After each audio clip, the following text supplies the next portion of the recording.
Olá! No nosso vídeo de hoje, iremos falar sobre um tema muito importante e atual dentro do planejamento familiar: a gravidez na adolescência. Nas últimas décadas, a gravidez na adolescência se tornou um importante tema de debate em políticas públicas no mundo. No Brasil, 1 em cada 5 bebês nasce de uma mãe com idade entre 10 e 19 anos, o que acabou se tornando um problema de saúde pública no país. De acordo com os dados do Sistema de Informação sobre Nascidos Vivos, o Brasil possui uma taxa de 68 nascimentos para cada 1.000 adolescentes e jovens mulheres entre 15 e 19 anos. O índice é elevado quando comparado com a taxa mundial de 46 nascimentos e fica acima da média latino-americana de 65 nascimentos por 1.000 adolescentes e jovens mulheres. O estudo da Organização Pan-Americana de Saúde, em parceria com a Fundação das Nações Unidas para a Infância, publicado em 2019, aponta que a gravidez na adolescência ocorre com maior frequência entre meninas com menos escolaridade, renda e acesso aos serviços públicos de saúde. Um dado preocupante é o número de bebês com mães de até 14 anos, que contabilizou 19.330 nascimentos no ano de 2019, o que significa que a cada 30 minutos, uma menina de 10 a 14 anos se torna mãe no Brasil. Olá, boa tarde. Meu nome é Fabiana, eu tenho 28 anos e tenho 2 filhos. Minha primeira gravidez foi aos 15 anos de idade. Eu engravidei com 15 e tive com 16 anos. Era uma gravidez que não foi planejada. Na época eu estudava, estava cursando o primeiro ano do ensino médio. E logo assim que eu descobri minha gravidez, eu parei de estudar. Não frequentei mais a escola.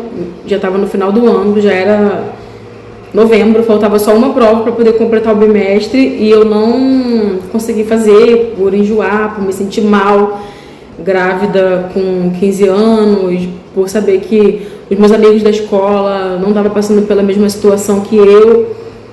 E aí eu me sentia muito mal com essa situação. Na escola eu tive educação sexual na época, mas não era aquela coisa assim bem profunda, sabe? Que era uma coisa assim que falava, tem que fazer isso, isso e isso.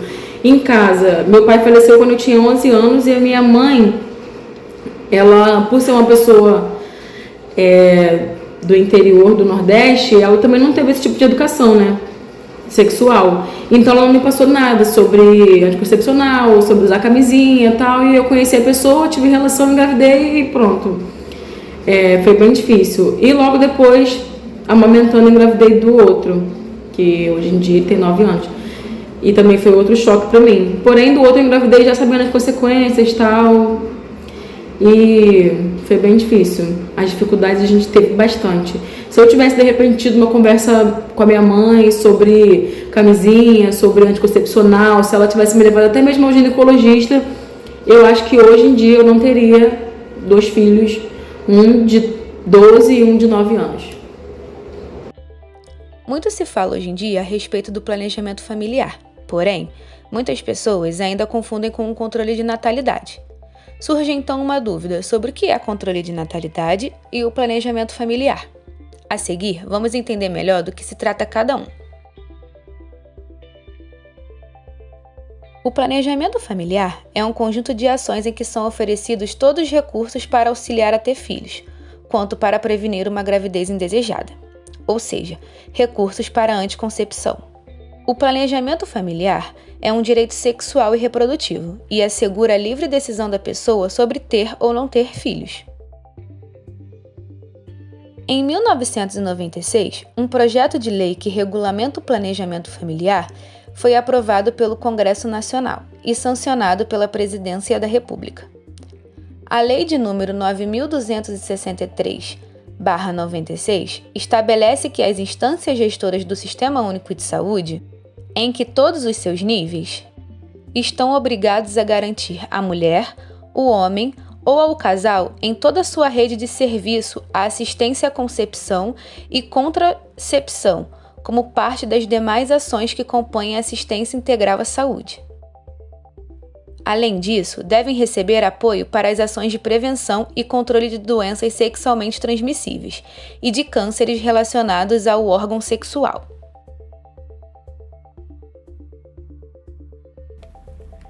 Já o controle de natalidade é a taxa que mede a quantidade bruta de nascimento em uma população.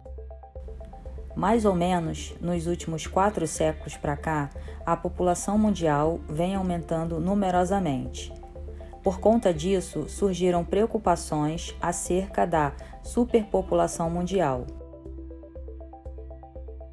como a indagação de até quando os recursos e alimentos disponíveis serão o suficiente para suprir as necessidades da população mundial.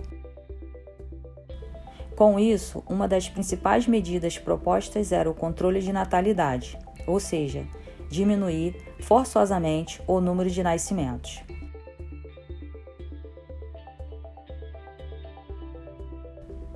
Uma das mais famosas medidas governamentais de controle de natalidade é a política do filho único, na China, implantada em 1979.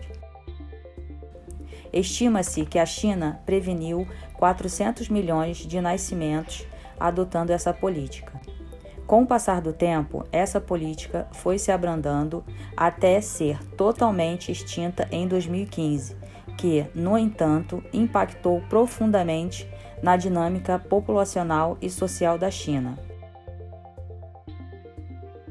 Então, em 2016, a política do filho único foi substituída por um limite de até 2 filhos por casal. Porém, em 31 de 5 de 2021, com um declínio considerável na taxa de nascimentos, a China anunciou que permitiria até 3 filhos por casal.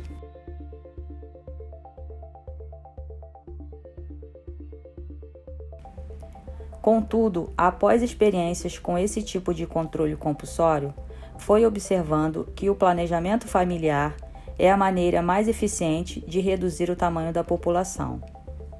Agora que você já entendeu a diferença entre o controle de natalidade e o planejamento familiar, vamos voltar à nossa problemática de hoje.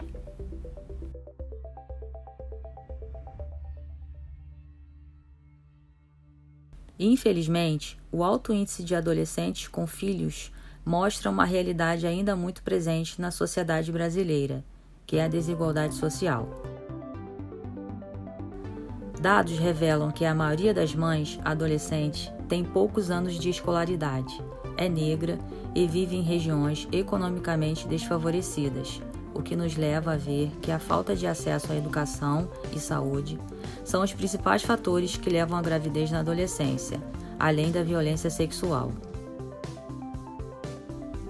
No que se refere às questões sociais, com filhos, dificilmente essas jovens mães conseguirão conciliar os estudos ou até mesmo ser inserida ao mercado de trabalho e ter independência financeira, o que acaba perpetuando o ciclo da pobreza e exclusão social. Além do aspecto social, a gravidez na adolescência está associada a uma série de riscos à saúde da mulher, como a eclâmpsia e pré-eclâmpsia, e à saúde do bebê, como a prematuridade e o baixo peso ao nascer, por exemplo. A sexualidade é encarada como um tabu em nossa sociedade por questões religiosas ou até moral. Nos dias de hoje, a falta de diálogo no ambiente familiar sobre a educação sexual ainda é fortemente presente. A educação sexual não é uma erotização da criança, e sim uma forma de levar a devida informação e conhecimento do seu corpo, para que o adolescente entenda a iniciação do seu desejo sexual e possa ter conhecimento sobre os métodos contraceptivos e como usá-lo corretamente, a fim de evitar uma gravidez indesejada ou até mesmo a contaminação ou transmissão de infecções sexualmente transmissíveis. A família, os pais, são os educadores principais dessas crianças e desses adolescentes. Por isso, a importância dessa educação sexual ser inicializada no ambiente domiciliar. As escolas têm um importante papel na educação sexual. No ambiente escolar, a educação sexual ensina diversas questões relacionadas ao sexo de forma didática e livre de preconceitos.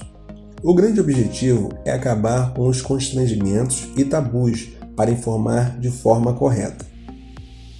Assim, os alunos entendem sobre seu organismo, gravidez, preservativos, anticoncepcionais e infecções sexualmente transmissíveis. Por isso, é de extrema importância incluir os conteúdos sobre o tema no currículo escolar para ensinar as crianças sobre o consentimento e o que precisam fazer caso precisem de ajuda. E para os adolescentes, o que é necessário para se preparar para a vida sexual com informação e de maneira responsável. É interessante salientar que países com educação sexual no currículo das escolas são os que possuem menores índices de gravidez precoce e transmissão de STS. É importante enfatizar que a educação sexual não é um incentivo à erotização e muito menos uma forma de ensinar a criança sobre atos sexuais, e sim ensiná-la a respeitar seu próprio corpo e saber se proteger. Ainda temos um longo caminho a percorrer, porém, para um resultado eficaz, é necessário o trabalho em conjunto da família com as escolas.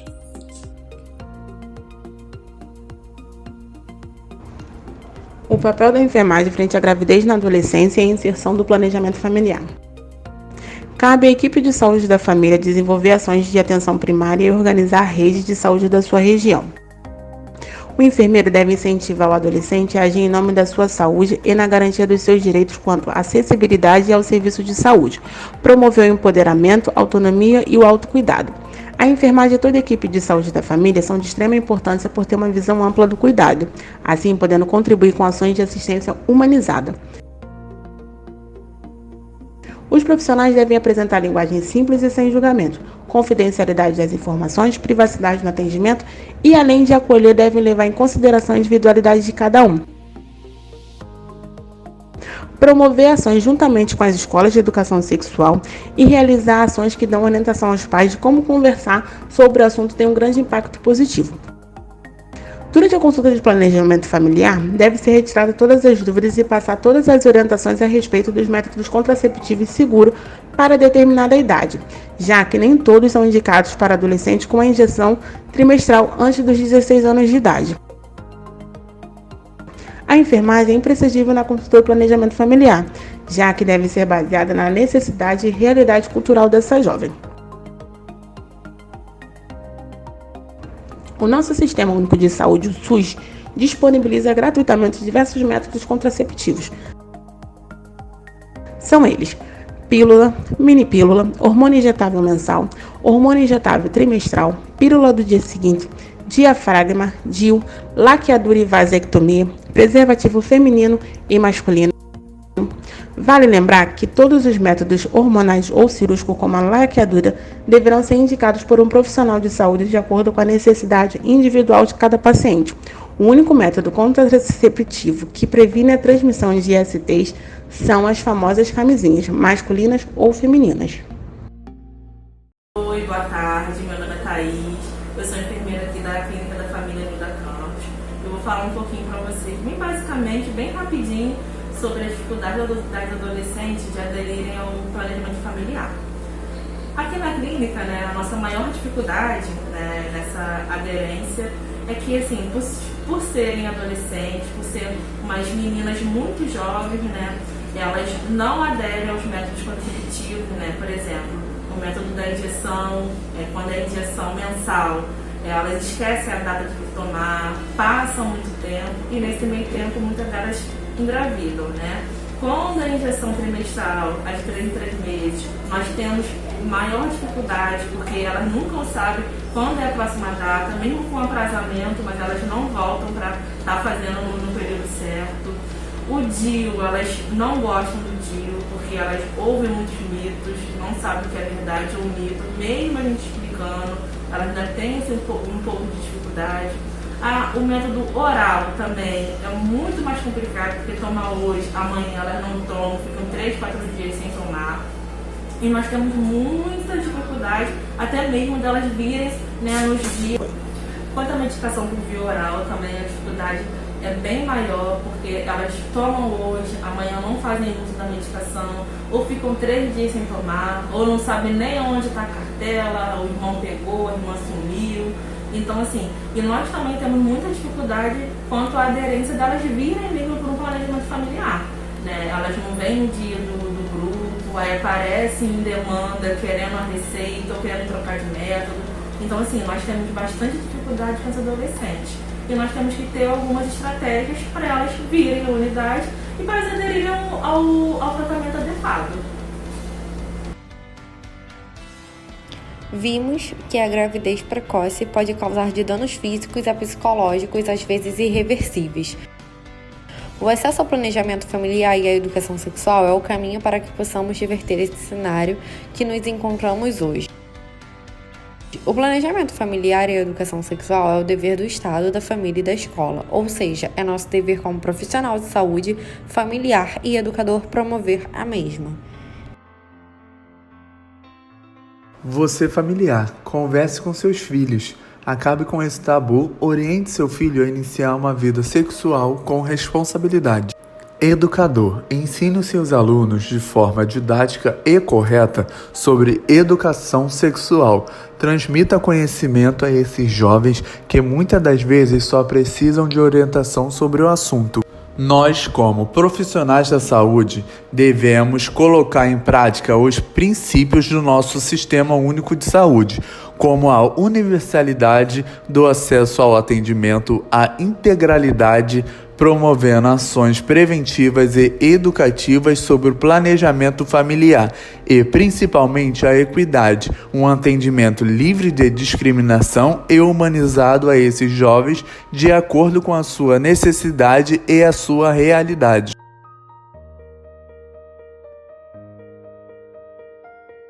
Espero que tenham gostado do nosso vídeo de hoje. Encerro com vocês deixando uma reflexão sobre o conhecimento. Só o conhecimento é capaz de vencer a ignorância. Feliz é aquele que transfere o que sabe e aprende o que ensina. O período de maior ganho em conhecimento e experiência é o período mais difícil da vida de alguém. Conhecimento só tem função de verdade quando é compartilhado.